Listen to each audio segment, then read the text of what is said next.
to tell you a story tonight about how I became interested in data. It all started when I realized that there were stories hiding in data, waiting to be discovered.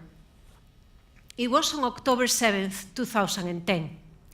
That day, I saw a story. It really intrigued me. It was a story about a change in the size of Spain's economy.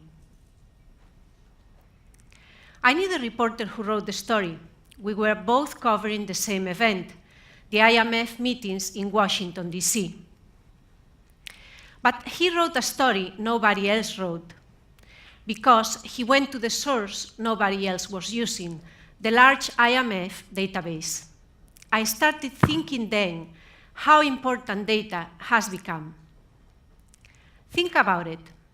90% of the data in the world has been created in the last 2 years alone. And every 5 days, we're generating as much information as all of humankind had produced by the year 2000. I know that we journalists tend to be scared of numbers, but using data to tell stories can be easy.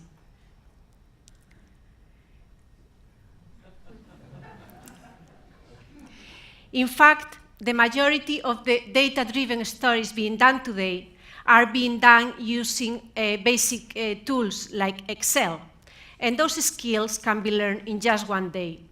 My goal is to help journalists with that learning.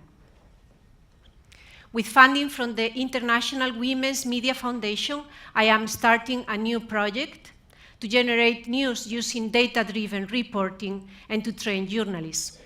We will conduct workshops at media outlets around the country and in hackathons in different cities. DataFest, a hackathon I am organizing here at Stanford to analyze campaign finance data, and that will bring together the top brains in data mining in Silicon Valley, will serve as a prototype for many future events. Last but not least, I am creating a data mining handbook for journalists. It will be a handbook for journalists willing and able to learn more sophisticated tools. It is a collaborative effort among statisticians, engineers, and journalists like myself. We will provide specific examples and instructions about how to find interesting stories in data. I believe journalists who will stay relevant are those who can provide knowledge and interpretation, not just information. We can do it. Our laptops today are as powerful as a supercomputer was in the 90s.